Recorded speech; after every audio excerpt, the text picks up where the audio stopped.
Hi everyone.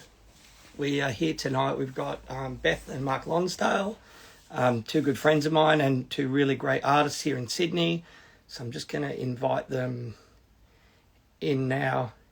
Hey, Maxim. All right, where we go. Let's invite Mark in. All right. Hey everyone, good to see we've got some familiar faces tuning in tonight again. Hey Mark, hey Beth. Hi. How are we both on this lovely Tuesday? Oh, yeah, very excited. I can tell. But yeah, thanks tonight. I know you guys have been doing fuck all like everyone else. So thanks for being part of this, and we can kill a bit of time and hopefully tell some cool stories and hear a little bit more about you. Like I know a fair bit, but it'd be nice for other people in Sydney and beyond to sort of hear stuff. So you're both originally from the UK? Yep, that's right, yeah. I'm from Nottingham, Beth from Leeds. Yeah. Nice. Yeah.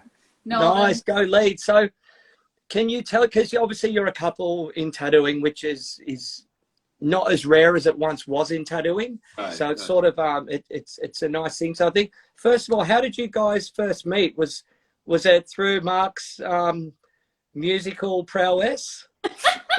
Kind of. We met at a gig. Yeah, definitely met at a gig. Prowess is definitely the wrong word, but yeah. But music has been and is still a big part of both of your lives. Yeah, definitely. Oh, yeah. Very influential, especially in tattooing as well. Yeah. So. But that is how we met, at a gig, with one of us I was in. Yeah.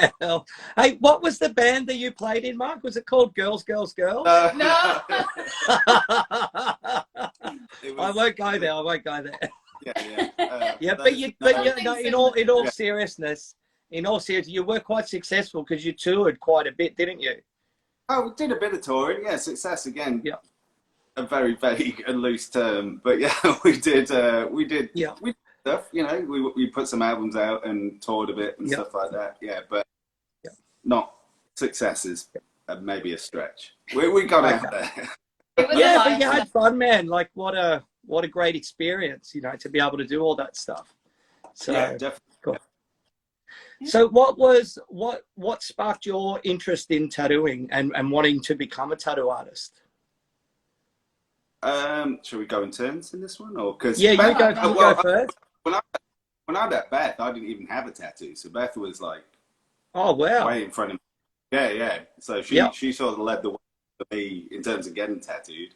So it was something I'd always thought about, but I never had that like little someone to push me over the edge, or I'll get one day. You know what I mean? And then when we met, I never wanted him to get a tattoo because I knew his mum would hate me for it, and then he just But I'd been tattooed a fair bit, and then we met, and then I was like, please don't get a tattoo. I don't want your mum to hate me. That's not how.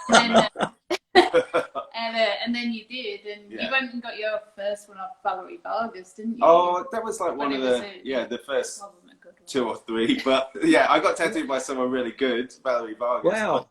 I did the whole thing of like bringing my own design and all the horrible. I was like, no, I designed this. It's perfect. But as soon as I started like getting tattooed, I was sort of drawing ideas of what I wanted to get. I didn't know any better that you were supposed to go and be like, hey, you come up with it. I was like, this is what I want. Was Valerie? Where was she working then? In Leeds?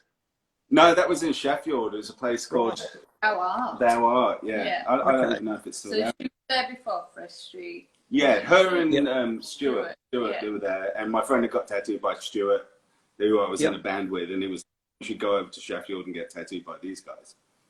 And then we took our own horrible. But what were you doing for a job? Were you doing graphic design, or you had some artistic skills? I've always done art. Like I did lots of art education, and then did graphic design. But when I got into graphic design, was on the cusp of going like fully digital. So before like all university and stuff like that, it was all very hands-on and typesetting, cutting stuff out, and really fun and creative. But the university was a bit behind, so it wasn't all digitalized and computers. Yeah, right. When I finished and got out in the real world, all these computers were coming in, and I just ended up feeling like I was just a button clicker. I just sat.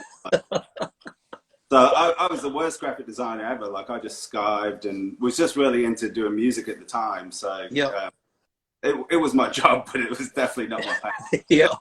Yeah.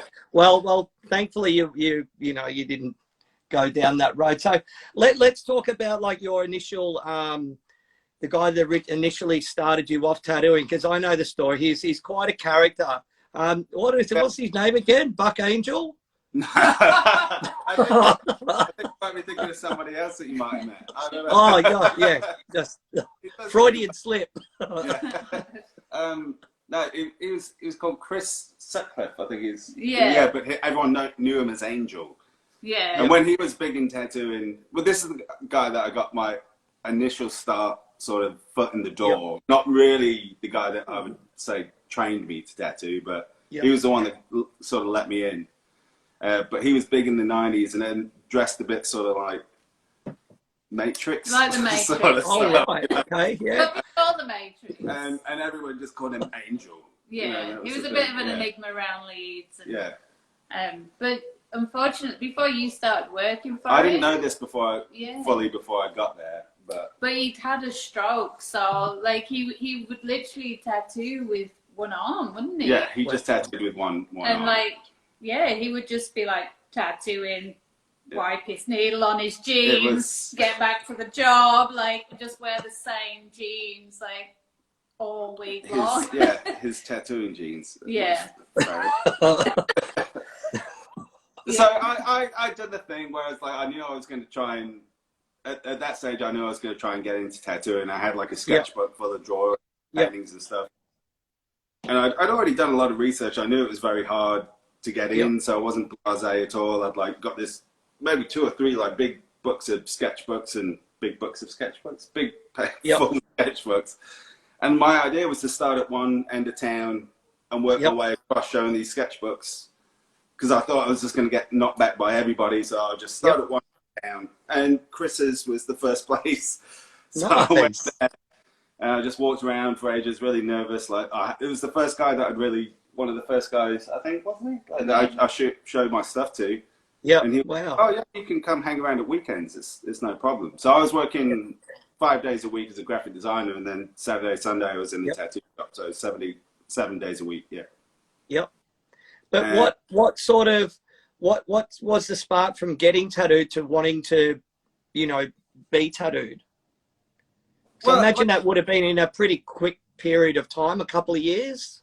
Yeah, it was a mix of a couple of things. Like I say, at the beginning, when I was getting tattooed, I was sort of coming up with my ideas anyway. So I wasn't going in like no idea. So I kind of already started to feel what it felt like to draw a tattoo like that. And then I think when we got married, we went on honeymoon to New York and got tattooed a couple of times in there, which was just like a big eye being to these huge shops. We went in like New York Adorn, Brooklyn Adorn, Fancy, like loads of amazing tattoo shops. I was, like I say, not really committed to graphic design. So I realized I wasn't going to become a rock star. So I was like, okay, I think I should probably get another job. And then Beth, I'm sure you I can see your brain ticking over. I was sort of halfway there in my brain. Beth just was like, this is what you should do. Yeah. I knew you'd be good at it. Yeah, well, she believed that. I was like, I think this might be an idea, and she was like, you'd be amazing, go for it. So always support me from the get-go. Yeah. Amazing. So how long were you with Chris for before? Because then you went to Ultimate Skin. So I was with Chris for like a year. Like I say, he started to let me.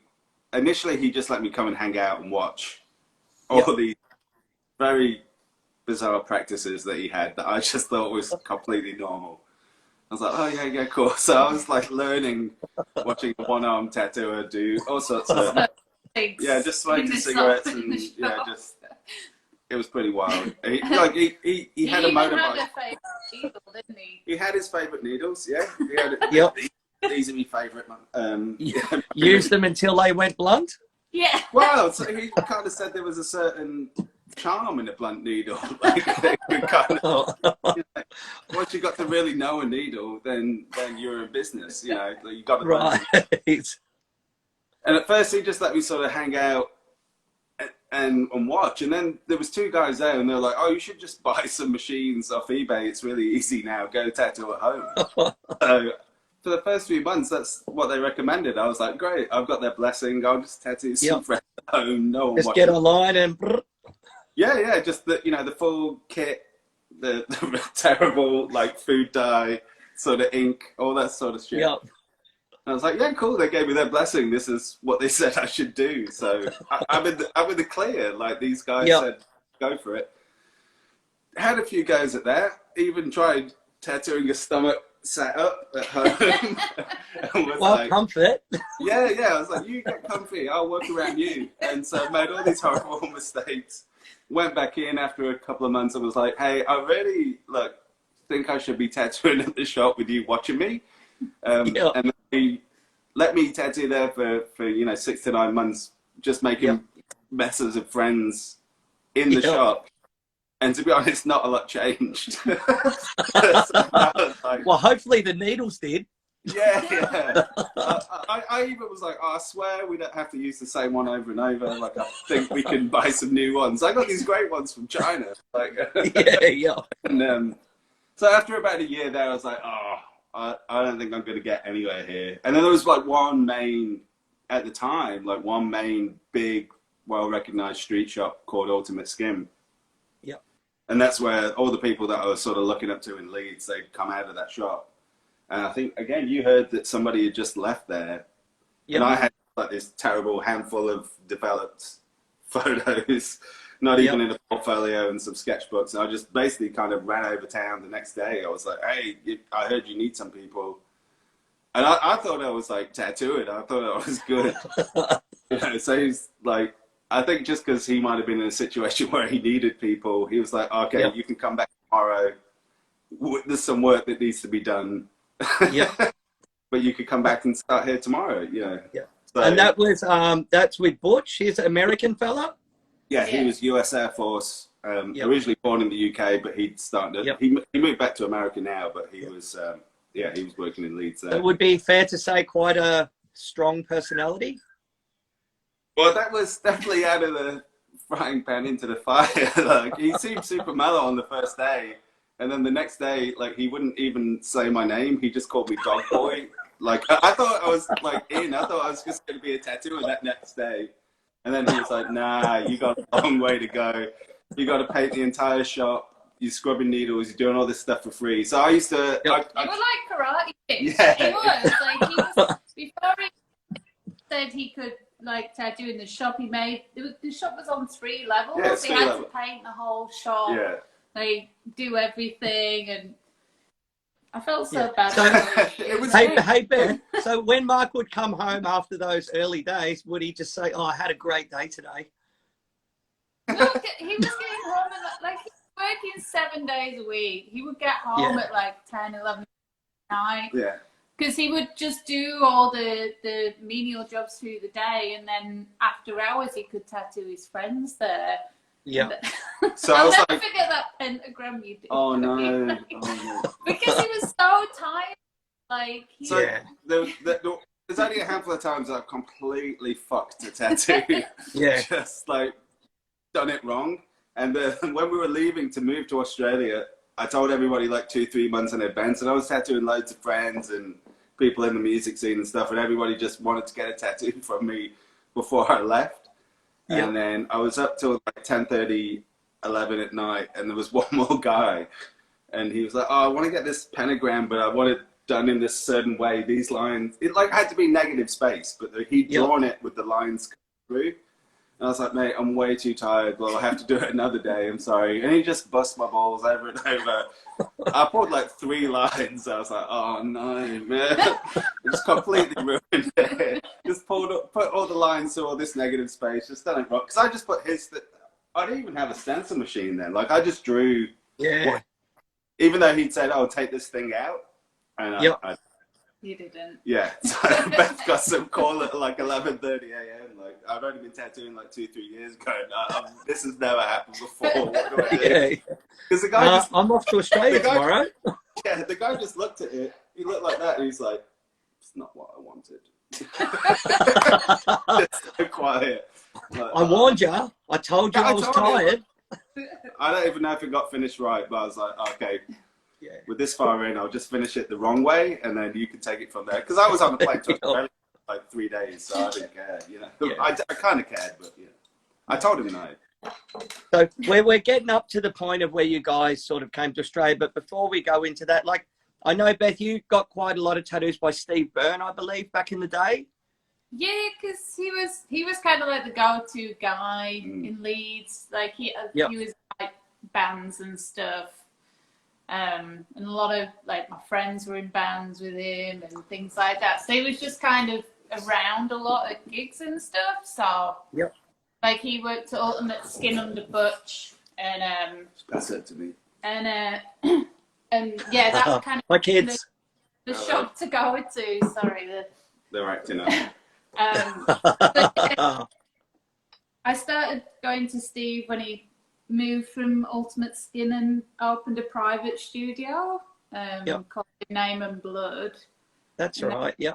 He did a lot of my bigger stuff, and then he just took off. Yeah, and it was just impossible to get tattooed by him. So So but yeah, Leeds was sort of the place you moved to if you wanted to be in a band or be a tattooer. Yeah, so many like tattooers. If you didn't want to move to London, second place was like Leeds or Manchester. So. Yeah. Okay. Cool. Who else? Like, what other English tattooers of notoriety would you have been tattooed by over the years? That's a good one. Apart from each other.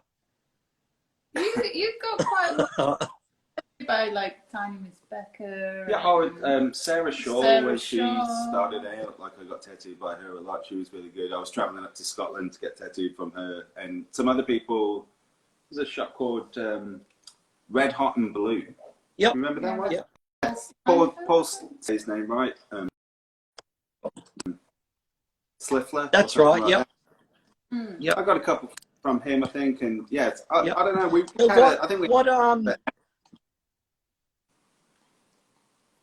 What brought on the thought to come to Australia? Well, that's pretty easy. The recession. Yeah. So at the time, so the recession or global economic crisis, whatever they call GFC. it.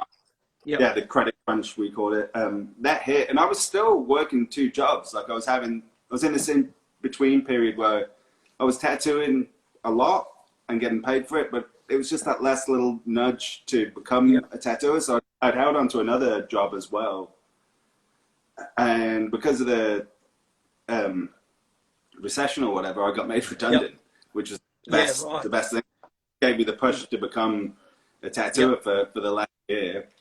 And so I was full-time tattooing for like maybe only like a year before we moved. But I mean, I was tattooing a lot, but I just had this issue about committing to doing it full-time. And then about a year before I got made redundant, and just everyone was losing their jobs. It was just like a miserable place. Like I say, Leeds was really vibrant and good because of tattoos and music scene. And then in the middle of all of that, like people were broke, had no money. So it's like really depressing time to be around. And Beth's mum is technically Australian. Yeah, well, she was born in Australia, even though she moved back to England when 8 or 9 was she? Yeah. So there was always that kind of in the back of our mind that, hey, if this gets really bad, we've got an let's out. get out of here. Yeah, no. What were you doing work-wise back then, Beth? Oh, I was a hairdresser before. Cool. But there was a couple of moments where we were going to try and sort of get me an apprenticeship and just struggled to get through it. So I kind of gave up on doing a little bit. Yeah, you were thinking about it then, and we were working on a portfolio and stuff back in England, but it just, with the move to Australia, it kind of got just pushed to one side, because it just became about making enough money to leave to a get country. over there. Yep. Yeah. Well, what I'm going to do, I'm going to just quickly, we got quite a few comments coming through. So I just want to acknowledge them and say hi. So we've got MCN11Y. Mark, you did two of mine in the early days in Oz. I still love them. Spinner Tattoos gone mum and dad with love hearts. Hand of Doom, big high fives. Joe Kins has asked, and this from Joe would like to know this, probably what products you use. Who takes longer to wash their hair? That's a good one. I think me. Yeah, well, yeah. Then we've got Hand of Doom laughing. We've got my Queen Bethlehem, and then we've got Lauren Fox. Hi, doggies. And then Mr. Dingo's gone. Is it Sarah Scorn? Sarah Shaw. Sure. Sorry, mate. I'm horrible with my reading. I think. Yeah. And then we've got Hectic, Getting Your Hands Clean, Sarah Fit High, a few more like rolling through. So, okay. So then, how did Sydney happen? Bondi Beach, was that the calling? Well, yeah, we had no idea. We were gonna move to Melbourne originally, but I knew Ryan Usher from the Arms Lighthouse tattoo from back in the day. Because I think his grandma lives in Leeds, where I'm from, and I met Ryan at a gig one night, and Wow. we kind of stayed in touch. That was maybe like 19 or so then, and we stayed in touch for like a really long time. And then when I kind of got in touch with him saying, "Oh, hey, we're thinking about moving to Australia. I think we're going to move to Melbourne. It seems more our kind of vibe because Mark does music and stuff." And he was like, "Yep. To Sydney, there's beaches, it's sunny, it's nice. Moving to Australia, what are you moving to Melbourne for?" So literally like that, we were just like, "Oh yeah, why don't we move to Sydney?" Also, there was no direct flight to Melbourne, so we had to land in Sydney anyway.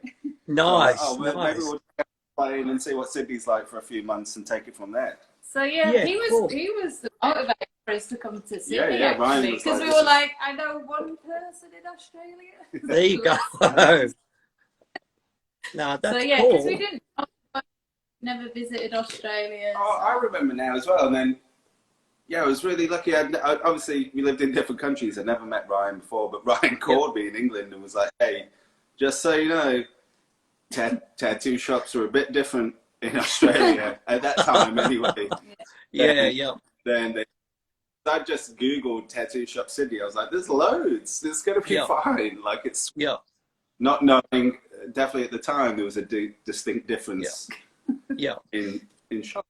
So he told me a few places to hit up rather than not up, which I did in the MySpace days, and then I landed a job at Kaleidoscope before we even got here. So I walked into a amazing. Job. Yeah, cool. Who were you working? Because Kaleidoscope had a really cool crew. Then who were you working there with? Yeah, mate. So I'd come out of 2 runs of the apprenticeship, and really I'd say that shop was, I'd already been sort of turned into a tattooer, but like that was a perfect shop for me to come in at the time. The amount of like sort of young talent that was there.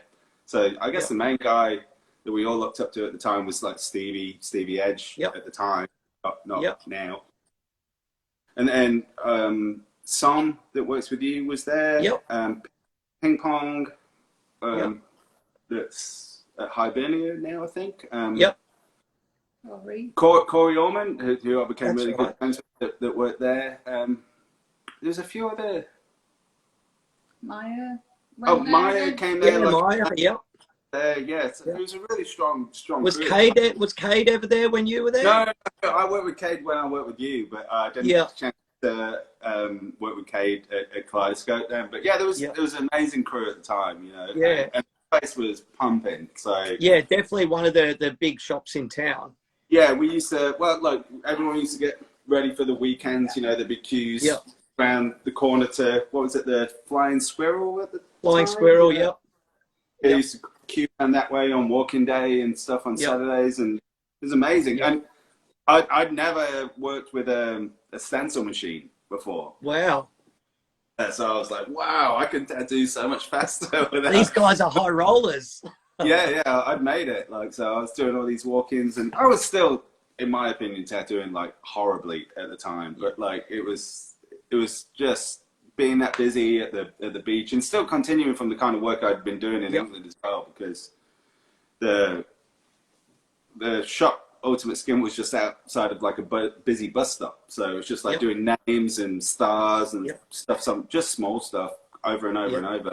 And Kaleidoscope at the time was pretty similar, so I was like, oh cool, I know what I'm doing here. And like a real good grounding to just get everything like you're one of the, and quite a lot of other people say it too, you're one of the most flawless tattooers out there. Like, you know, all the time we work together, you know, hungover or not, I've never seen a bad tattoo come out of you. Like, you've got the ability to just kick into gear, and is unwaverable, the quality, which is amazing. It's just muscle memory at this point.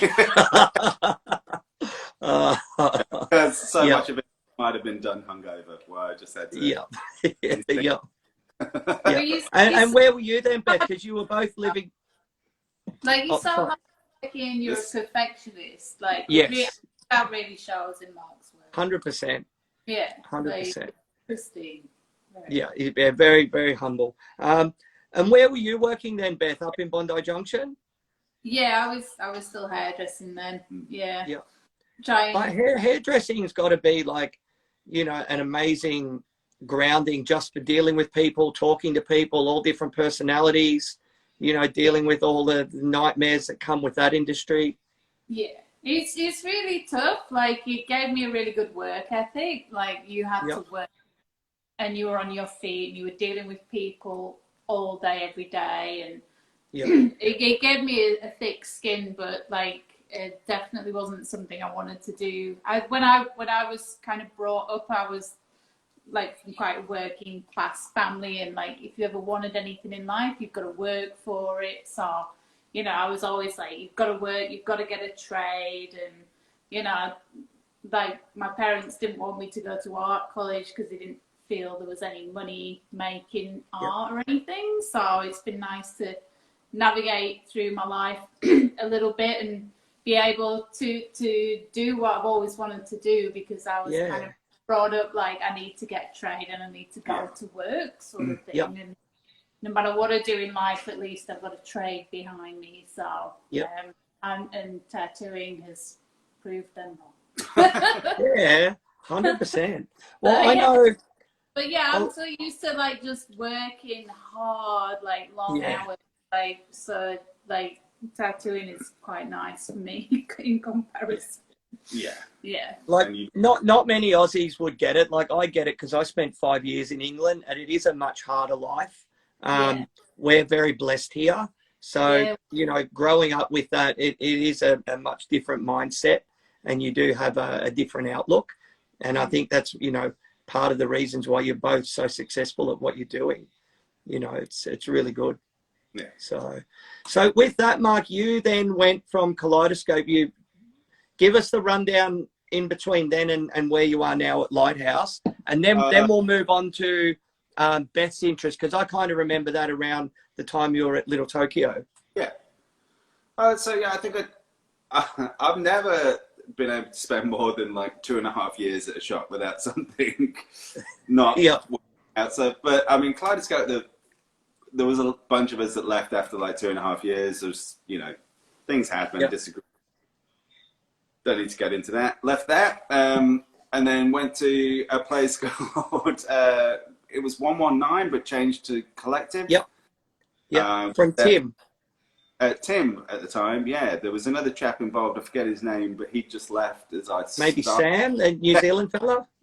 I never met the guy, but he was responsible to setting up that place. I was there for 6 months, and then moved to work with Cliff at Innovision when it was still at Crown Street. Crown Street.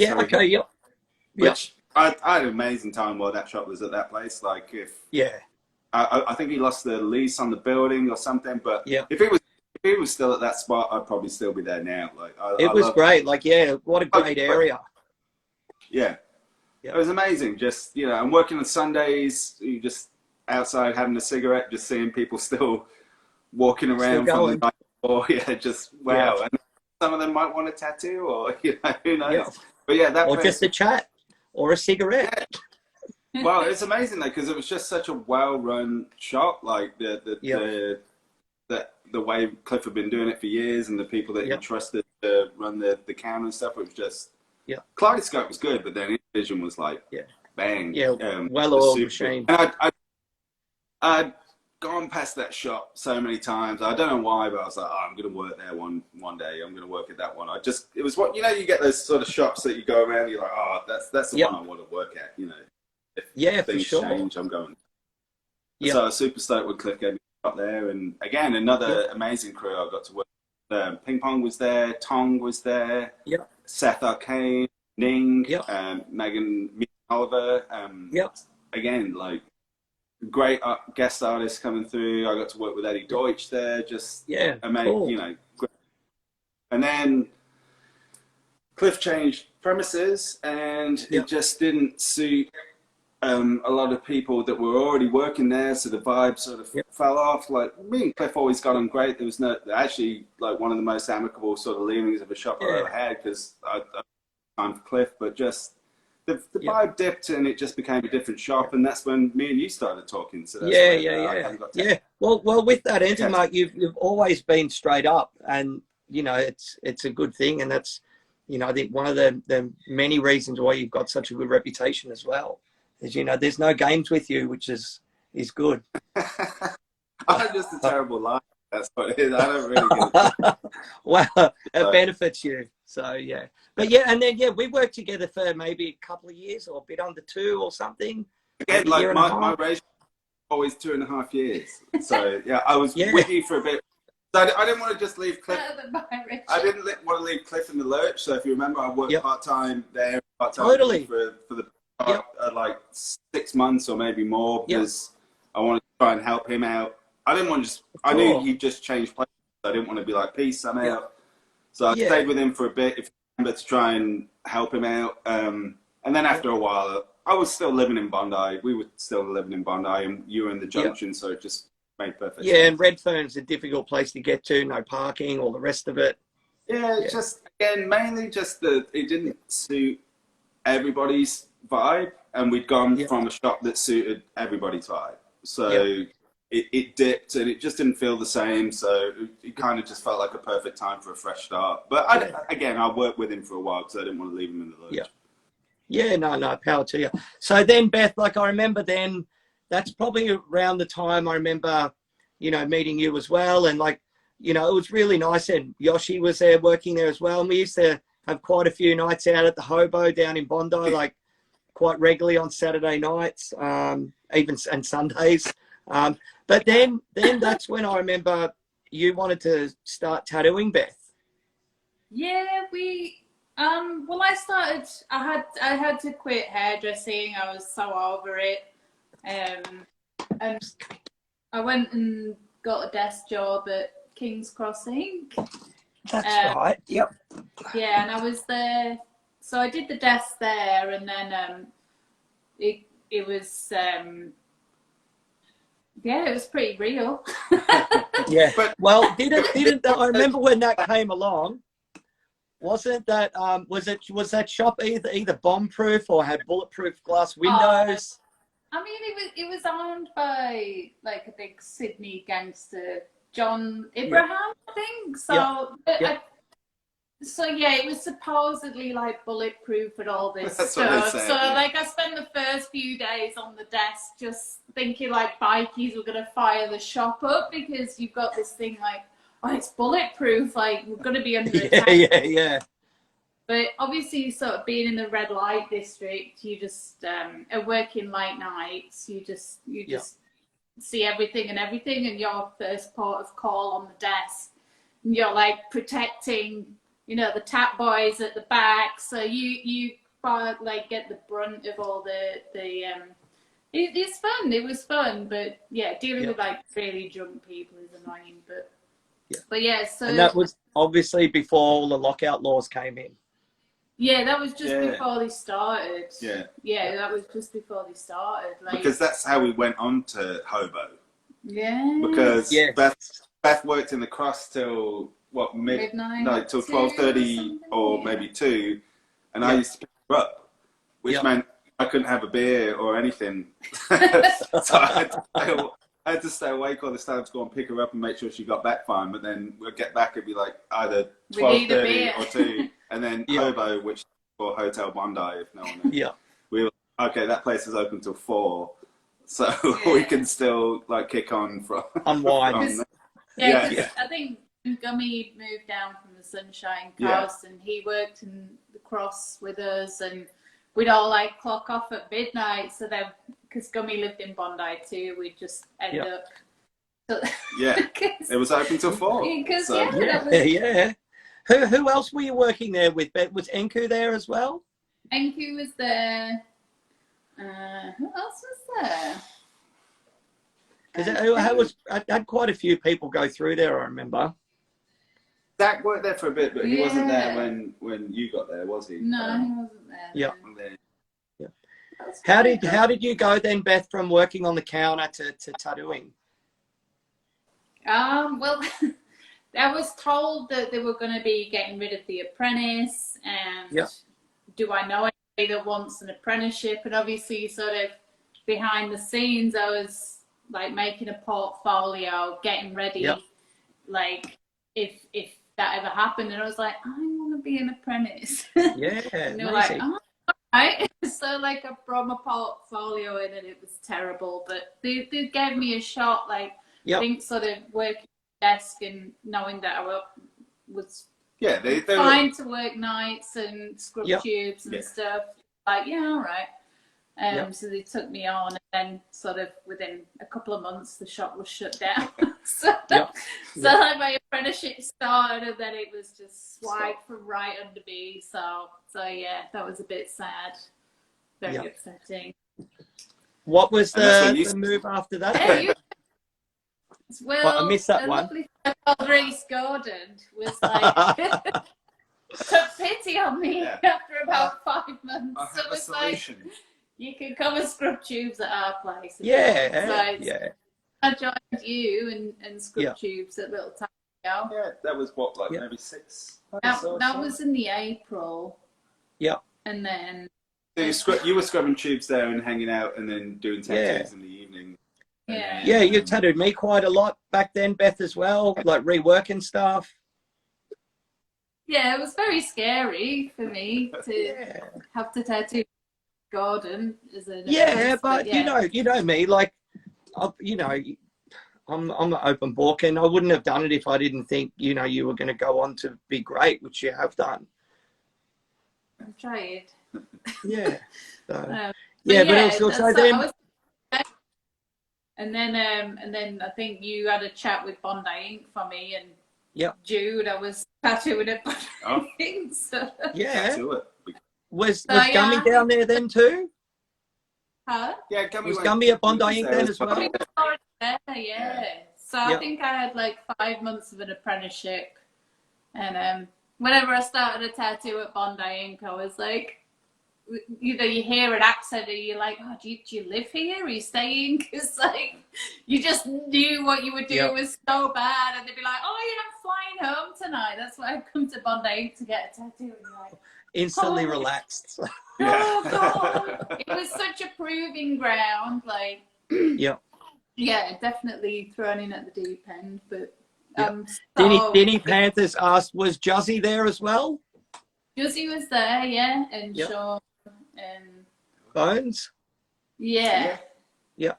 And Yeah. then I think like Incus Moses, and then my friend Beth started, and like it was fun. I'm so grateful to JT and Wendy taking me on. Like anyone that gives you a chance in this industry, like you got to be thankful. Totally. So they took a chance on me, and they were nothing but accommodating and lovely, and looked after me, and very, very grateful for them, because I wasn't there. Cool. And what was the progression after? What was the progression after Bondi Ink? Well, they had licensing issues and got shut down, so then left in the lurch without a job. And then some of the lovely guys at Skin Deep said they'd take me on, so I went there, and then I was on to LDF. Well, then I'd moved to LDF as well, and they needed some. Les had 2 shops at the time, and then somebody at the Marrickville spot. So that worked out good. So, were you both at the same shop at any time? Yeah, we worked together for probably 6 months in Newtown because the Marrickville store closed, and anybody that wanted to stay on, it all got pushed into the Newtown store. So we worked together for at least 6 months, wasn't it? Maybe more. We did all right. Yeah, we did good. Same shift. Hey? Yeah, we worked in front of each other. Yeah, nice. Just to talk about when we got home from work. That was the bad thing. Talk about it. So we kind of like not working together, but it's fine if we do. Yeah, we can do it. Oh, you've done it and proved it. So, and then from then, where did you go after LDF, Mark? Was it onto Lighthouse? So I moved on to Lighthouse, and that's where I am now to this day. Yeah, very happy. Yeah, cool. Great shop. Yeah, Powerhouse. Yeah, great guys as well. So with you then, Beth, after LDF, where was it then and to where you are now at the Darling Parlour? I went on to King Street after that because LDF perished. And so I went to King Street after that. And I think like I'd always had an aim when I started to tattooing where I really wanted to be, and I really wanted to work at Darling Parlour. Like it's such a good opportunity. You know how you get little shops like I was saying about Innovision, where you're like, I'm going to work. For sure. And I believe Corey works there, that you're both great friends with. Yeah, Corey's been. Corey's a good friend. Over 10 years now. Corey's a great mate. So it's nice. Lovely there. It's chill. It's quiet.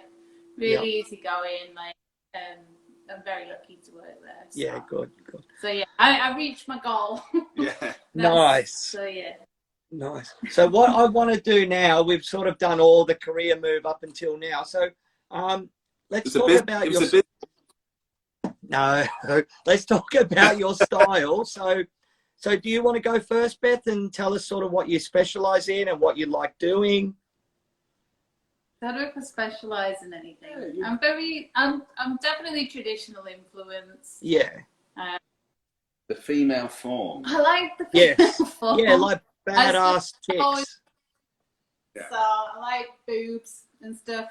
Yeah. But I feel like Jonah Hill in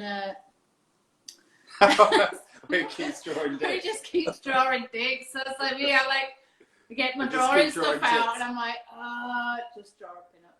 And then it's just it's just what I enjoy doing. You gotta have a go-to. You gotta have a go-to. Because you draw tattoos for people all the time, and I just enjoy drawing and painting. So I'm just always like, well, that's what I like doing. So just badass women. Yeah, and that's it. And that's what I like drawing. I don't know if it's a style or not, but it's you've got a recognizable thing going on, which is so cool. So and in the period that you've been tattooing, it comes back to that work ethic and dedication. Obviously, being around a lot of good tattooers, and no doubt Mark, I'm sure you guys have shared things and also battled over the years on things in tattooing and painting. So I just think, like, I'm not necessarily a good artist. I just work hard. So, like, I think, like, I know whatever I've got to do, I've got to work hard at it to get somewhere. So I'm just trying to work hard, really. So. It's the saying, the harder I work, the luckier I get. There you go. But you, Mark, your style, you're obviously traditional. You used to do a lot of ornamental stuff, and now you've branched right out into a lot of Japanese stuff as well.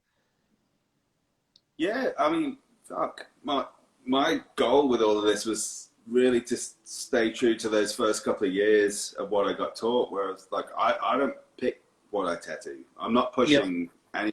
I never really have. I just go with what people are into that I'm doing at the time. And normally you do, you know what it's like, you take a photo of one and you're like, oh, that's a good one. People are like that. And the next thing you're doing 10 of them next week. You know. So I've always just gone with that. Just never really tried to push anything. Just tried to find a voice in whatever I'm doing. But I think when you started tattooing, obviously there was no iPad, stencil machines. The mark was always like, I just never want to turn down work. Whatever walks through the door, I want to be able to do it. And whether that was Japanese sleeves or freehand script or whatever, like he'd sit and just hand draw mandalas and it'd be fun. I remember drawing the hand mandalas, all the little folds. And like the honestly, the amount of paper we would go through, and just Mark could put a pen to paper and it'd be a beautiful tattoo no matter what style it was. And I think that shows he's so versatile no matter what he does. He definitely, like, you know, these days a lot of tattooers do specialize, but you definitely stand out in the crowd, Mark, at being, you know, versatile and excellent at anything you turn your hand at. So I think I'm just really lucky that like I like a lot of tattoos. Like I don't just look at tattooing and go, oh, that's the one. I'm like, that's sick, that's sick, that's sick, that's sick. I want to be able to, you know, why would I just want to do one thing, you know? So I've always wanted to have a go at it. And then when you get to a certain level of confidence in anything, you're like, well, how do I work out a way that someone knows that I did that? Because, you know, with any style, it starts off with a certain level of imitation. And you're like, well, someone can tell that I did that wolf, so I've got to make sure that someone can work out that I did that hanger, even though it's a different style, you know. So just finding little tricks in the way your hand moves, I find generally that feels good for your hand to just repeat them in the next style and the next style. And once I started doing a bit of that, I was like, oh, okay, it kind of can just be moved on to that style and that style and that style, you know, and just working out what feels good and then just staying true to that no matter what style. Cool. Like you're both amazing painters as well, and both produce a lot of flash. I've had some people DM me and ask, like, what sort of, if you can divulge any secret info, like what sort of brushes are you using, or ink, or papers? We'll keep it between us. We won't let too many people know. I mean, it's always been arches, medium, GSM 300. Hot or cold? I've never deviated. I think we both did a painting on that and we're like, oh, yeah, it goes pretty good. Yeah, you have to get the high quality. He's so expensive, and I ruin so many paintings. So I think it works out $12 a sheet of paper, and you're like, oh. Right. See. But the Arches 300 is good. Are you using tattoo ink or FW or Indian ink or Chinese stuff from the cheap shop? Yeah, these days nothing jazzy, just straight over the counter. We use the PH Martins. Oh, we ordered that. Yeah, the PH Martins thing. But you have to get it from America, but that's good. All the black is that. Winsor Newton. Yeah, the little Spider-Man with the top hat. That's on. Oh yeah. The little bottle. Yeah. Any hey, can we do some show and tell? Oh no. Here's something I've been working on that obviously, hopefully in lockdown you'll give me some help on. Anything you can show our audience? No? Well, yes. Mark's artistic ventures behind us, actually.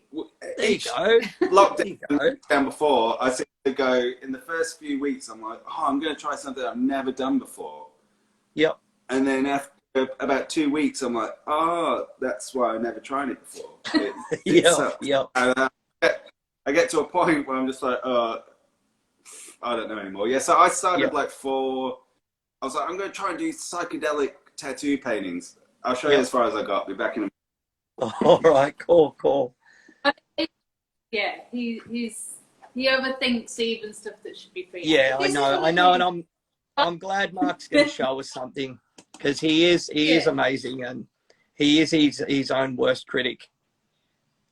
So, have you guys been painting much? I've painted some flash. and then Yep. I'm trying to get through something. But yeah, like again, just a pit-uppy type thing. But I'm midway through, so yeah, that's awesome. what I'm trying to paint. Have you got any plans? Because this lockdown looks like it's going to go on for a bit. Have you got any plans? Like, do you guys have a big cartel, or do you sell prints or anything? Well, I think we'll open it up again. Actually, Yeah. I think we're going to try and knock out some big prints. But nice. Mark's been doing some psychedelic sort of. Psychedelic. Oh yeah, Maybe. nice. I got to put the other stuff on. There's a lot. Oh yeah, amazing. How did you get those circles? Did you like tape it, or what's the story there? Hold it underneath. You put a stencil on it. That's cool. So No, that's really cool, Mark. This special herbal medicine I've been trying. Nice. What are you going to put over the top of it? Like big, strong images, or they're awesome. Cobra. Oh, nice. Nice. That's what I decided last night. A cobra. There you go. There you go. What else have I got in here? They're going to be called Acid Cobra. Acid Cobra. That sounds like a band. It could be. Beth, are the kids enjoying you both being home full time? Yeah, they're loving it. This is the best time ever for them. Yeah, because Bob had a stroke in December, so he's No way. He's he's a little bit wobbly, but he's made a good recovery. Yeah, he's 10 and this is Fran, she's 12. So they're both getting on a little bit, so they're just enjoying the snuggly. So how long have you both been in Australia for now? So 11 years, just over 11 years. Yeah. Yeah, nice. Yeah, time flies, hey. Yeah. So, Mark, we remember we both went to Nepal together for that tattoo convention over there, which was pretty wild. It's hard to forget. Yeah, I've never done anything like that before or since. So yeah. I remember we were like the straightest guys there, and I think you said to me at one point, you went, "We look like two American jocks." We were one of the few people that definitely looked like it was warm, even though nobody else acted like it was warm. We were like, shorts and t-shirt every day. I'm like stood next to a guy in a scarf and gloves or something. I'm like, is this not hot to you? Like, there was a lot of heavy facial tattooing, scarification, like dreadlocks to the ground. Because it was Kathmandu. Yeah, we went the year after the earthquake. Yeah, so I think that was Rhys' idea that they were trying to build it all back together. And nobody would go to the convention, so I think you said, well, the least we could do is go and tattoo there. So that's what. Because I think I'd been to India before, and my mate Dave T said, "Mate, come to Nepal," and then I said to you, "Let's go." And I think, remember, we were tattooing for roughly $20 an hour. Oh, well, even less in the end. I think we had a competition to see who could do the cheapest tattoo. I think I did maybe 45 cents, and then you came in at something like 32 cents. Oh, who knows? Yeah, I think after the first day I went home, and I realized quite quickly that the people that wanted to get tattooed by us were very different, and a lot of local kids wanted to get tattooed by me. They were just like, skulls, roses, all this sort of stuff. But they had money, and then I had a little. I couldn't do the calculations. How much it was. But I think I got home and worked it out. I was like, dude, I did all these for like $5 today. and then we just got. I think we just got pissed. They were like, okay, well, if that's the way it's going, like tomorrow, let's really see how deep we can go. And it was a goodwill tour. Hey? A goodwill tour. What about our little mate Hashish? Oh, what a